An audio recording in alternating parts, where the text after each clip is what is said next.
Meu nome é Carla e eu vou com tanta clareza, né?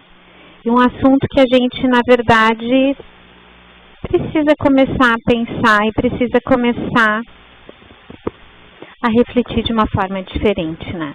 Quando a gente fala em trabalho, quando a gente fala em livre-arbítrio, quando a gente fala em bens terrenos, quando a gente fala em desprendimento de bens terrenos, a gente sempre se embaralha, né?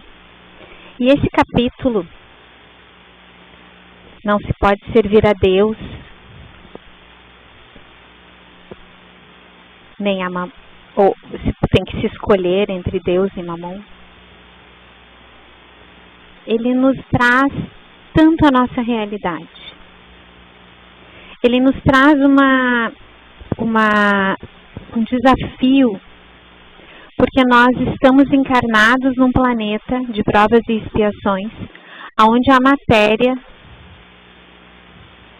é muito importante. Porque nós não vivemos sem a matéria, nós não vivemos sem dinheiro, nós precisamos de dinheiro para viver. Será? Será que não está na hora da gente começar a compreender e a utilizar o livre-arbítrio nesse momento? Para fazer as escolhas que vão nos levar a evoluir, que vão nos levar a compreender a nossa relação com esse mundo material que a gente vive. E a utilizar o nosso tempo da maneira mais eficaz. E quando a gente traz trabalho para essa conversa, a gente também compreende, como a Elis nos disse, que trabalho é toda ocupação útil. Toda ocupação útil. Então, no momento em que eu também estou cuidando da minha mãe, de um ente querido, de um amigo, eu também estou trabalhando. Assim como quando eu estou lá no escritório, quando nós estamos na nossa atividade remunerada, são equivalentes.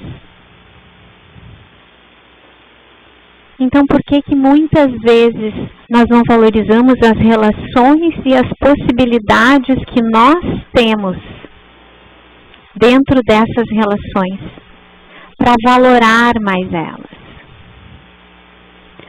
para colocar na balança as importâncias? E a resposta é fácil, porque nós estamos sempre duelando com a questão material.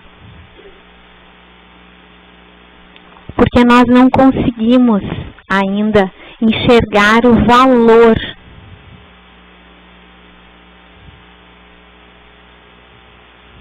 que Deus nos colocou na lei do trabalho. E aí nós temos no capítulo 16, no item 7,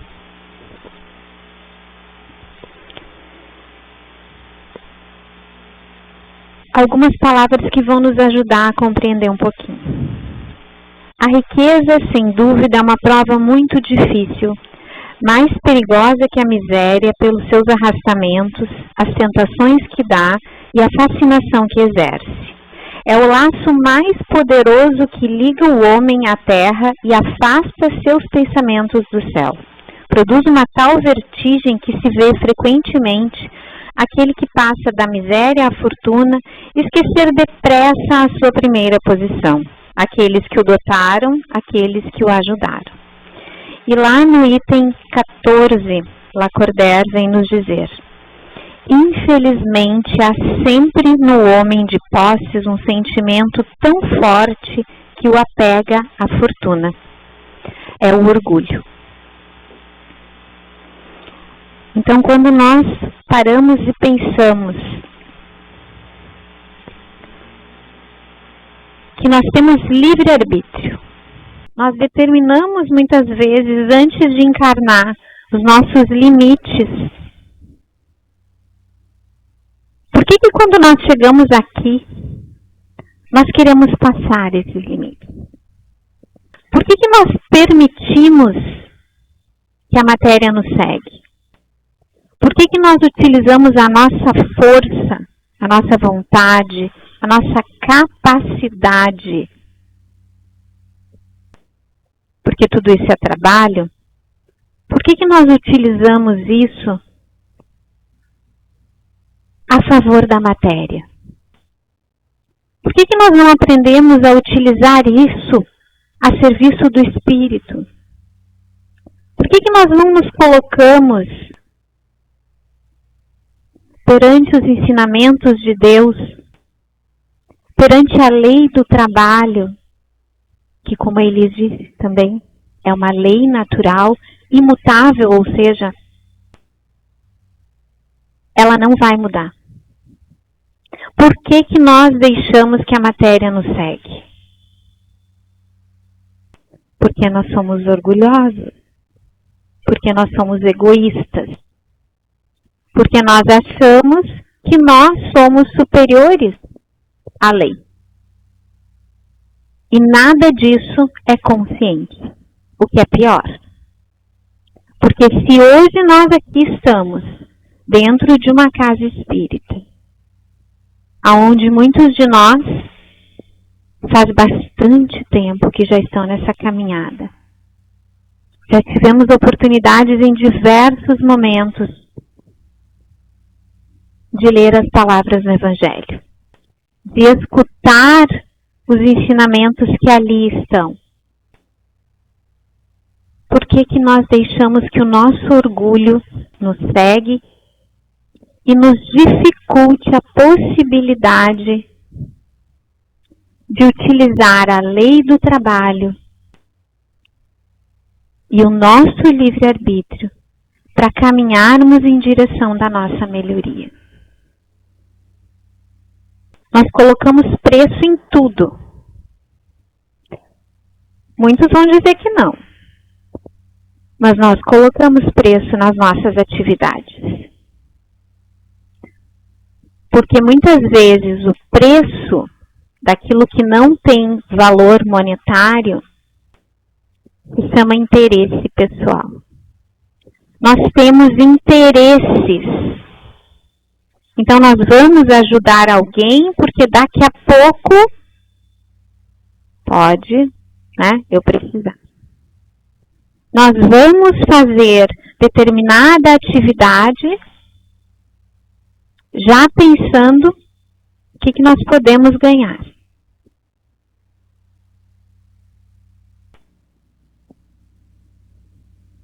E isso, segundo o Livro dos Espíritos, trabalho, qualquer ocupação útil, é colocar preço. Quando, na verdade, nós deveríamos estar gratos por podermos auxiliar alguém, por termos saúde, por termos mãos, braços, pernas, por termos possibilidade de auxiliar alguém. E muitas vezes sem desembolsar R$1, apenas utilizando a nossa boa vontade. Apenas nos dispondo a descer do nosso pedestal e a auxiliar alguém.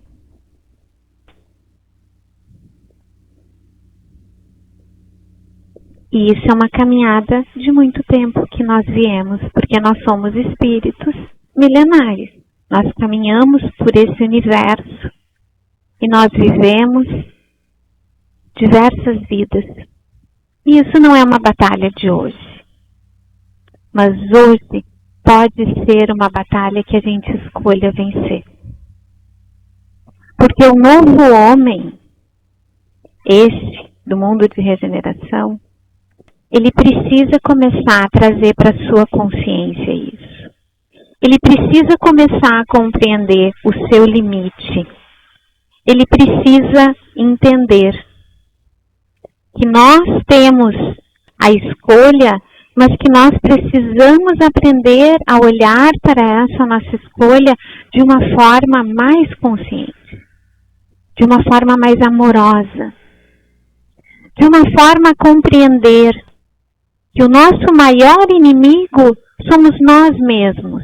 Quando nós deixamos o nosso orgulho tomar conta, quando nós deixamos o nosso egoísmo, quando nós negamos a possibilidade, porque simplesmente nós nos achamos superiores. E nós não somos superiores.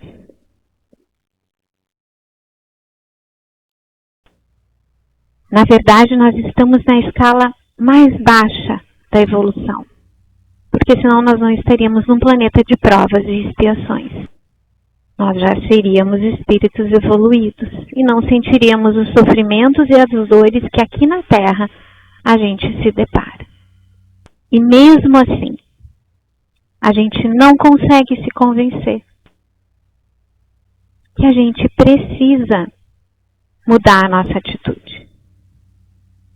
E seguindo, a gente vai no Livro dos Espíritos, na definição ainda ali do que Kardec nos coloca como trabalho, que os Espíritos vêm dizer, e vem uma pergunta: por que o trabalho se impõe ao homem?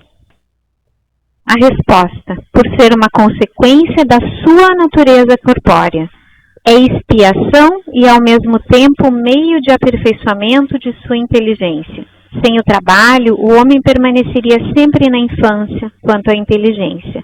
Por isso é que o seu alimento, sua segurança e seu bem-estar dependem do seu trabalho e de sua atividade. Ao que é muito fraco do corpo, outorgou Deus a inteligência para suprir esta limitação. Ao que é muito forte, muitas vezes o trabalho é um pouco mais pesado. Então o trabalho, ele é na verdade a nossa forma de educar o nosso espírito, de nos ocuparmos, de compreendermos que nós precisamos nos sustentar, mas acima de tudo precisamos nos educar. Precisamos valorizar aquilo, porque se nós somos espíritos no início da escala evolutiva, imagina se a gente ganhasse tudo. No mínimo a gente ia reclamar de alguma coisa. Assim como muitos de nós reclamam. E aí a gente escuta nas redes sociais, né? Nos memezinhos aquele, né? Tarefa do dia: não fazer uma reclamação por não sei quantas horas. Imagina se a gente tivesse tudo. Se a gente não precisasse trabalhar para nos sustentar. Se a gente não precisasse. Se nós ganhássemos tudo. O mínimo que nós precisaríamos fazer seria pelo menos um esforço maior. Então o trabalho, ele é uma bênção. Porque é através dele que nós aprendemos a valorizar. Valorizar a nossa casa, valorizar os nossos bens, valorizar o nosso alimento, valorizar a nossa educação e por aí afora. Só que tudo tem um limite. Nada em excesso. Por isso esse capítulo nos traz esse olhar. Porque Mamon, como sendo representante de tudo que é material neste planeta, ele precisa estar no seu lugar.